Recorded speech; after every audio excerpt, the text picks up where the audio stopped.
কারা অনুপ্রবেশকারী, কারা ভারতীয়, একদম ক্রিস্টাল ক্লিয়ার। কারা অনুপ্রবেশকারী আপনারা আগে দেখতে পাচ্ছিলেন না। আমরা ভারত সরকারের ওই আইন কার্যকর করেছি, ধরো আর বিএসএফ কে দাও, নো জেল।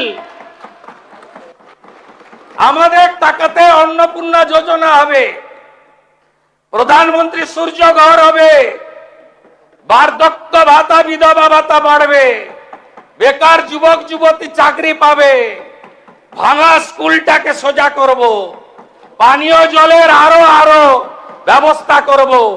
কিন্তু ওই লোকগুলোকে জেলের খাওয়ার কাপড় ওষুধ দিতে পারবো না। আমি আপনার কাছে হিসাব পাঠিয়ে দেব।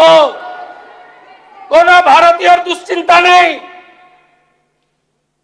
কোন ভারতীয়কে এতটুকু চিন্তা করতে হবে না।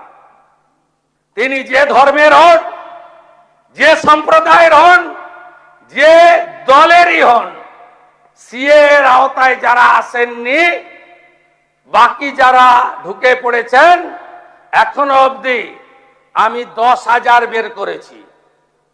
আমার কাছে 12টা হোল্ডিং সেন্টারে আরো 1800 অপেক্ষা করছে। ডেলি ওপারে পাঠাচ্ছি। থাকবে না কেউ, নিশ্চিন্ত থাকুন, আপনারা থাকবেন। আপনি যদি মনে প্রাণে ভারতীয় হন, আপনি যে ধর্ম মানুন,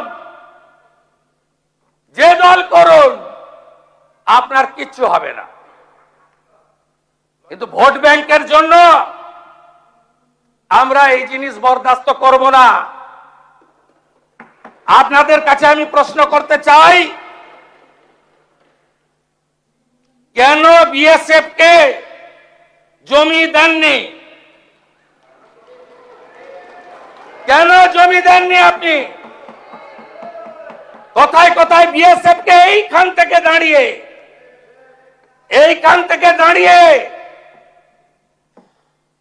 আগের মুখ্যমন্ত্রী বিএসএফ কে কদর্য ভাষায় আক্রমণ করেছে।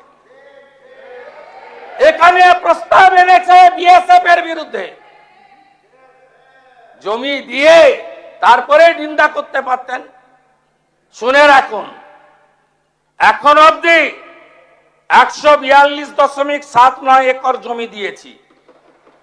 কোচবিহার 22.95, জলপাইগুড়ি 35.165, দার্জিলিং 8.815, সব মিলিয়ে এই 600 কিলোমিটার এলাকা কয়েক মাসের মধ্যে একদম বেড়া তৈরি হয়ে যাবে। তার আগে যারা পালাতে চান পালিয়ে যান। আমার ডাকে সাড়া দিয়ে হাকিমপুর দিয়ে অনেকেই পালিয়েছে। বাকি যদি আপনাদের পরিচিত কেউ থাকে, তাদেরকে বলুন তাড়াতাড়ি চলে যাওয়ার জন্য। রাষ্ট্রের সুরক্ষা, রাষ্ট্রের নিরাপত্তা আর বাংলাকে সুরক্ষিত মজবুত করার জন্য এই সরকারের নীতি একদম পরিষ্কার।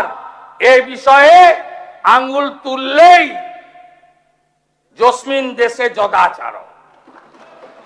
যে ভাষায় যে কথা বোঝে সেই ভাষায় আমরা উত্তর দেব।